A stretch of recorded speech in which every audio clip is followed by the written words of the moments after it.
Hello guys, আমরা গিয়েছিলাম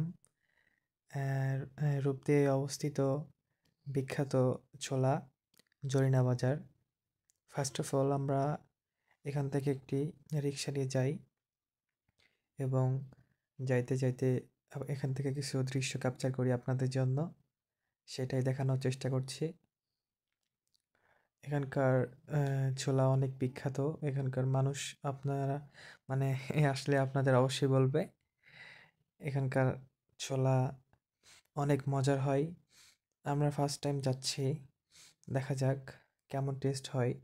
আমরা আপনাদের অবশ্যই জানাবো এবং জানানোর চেষ্টা করব যে আপনারা এখানে আসবেন কি না, এখানকার ছোলা কেমন পরিবেশে একটি রান্না হয়।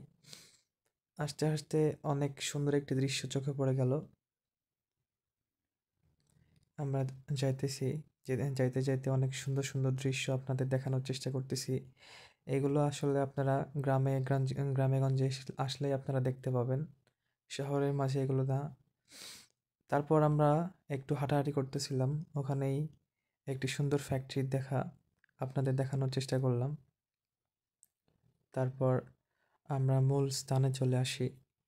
মূল স্থানে এসে যে ভাইয়াটা যে মেক করতেছে ছোলাগুলা, তাকে দেখানোর চেষ্টা করলাম।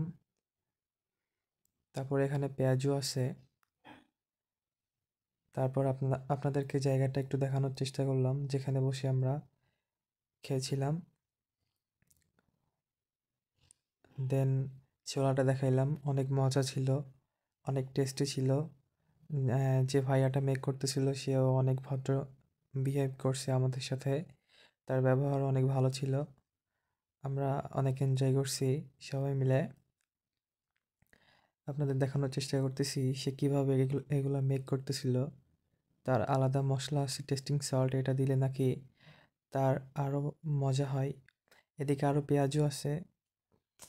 পরে আমরা খাওয়া দাওয়া করতেছিলাম। এই যে আমরা একটু নিয়ে নিছি।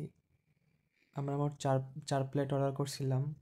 আমাদের প্লেট প্রতি নিছিল 25 টাকা। আবার এই সাইডে আসলে আপনারা দেখতে পাবেন মাটির দিয়ে তৈরি অনেক সুন্দর সুন্দর জিনিস। দেখেন, এটা কিন্তু সম্পূর্ণ মাটি দিয়ে তৈরি। এই দাদুটা অনেক ভালো ছিল, উনি সব সব জিনিসের দাম আমাদের বলে দিচ্ছিলেন। এই যে এইগুলা দেখছিলেন। Thank you for watching.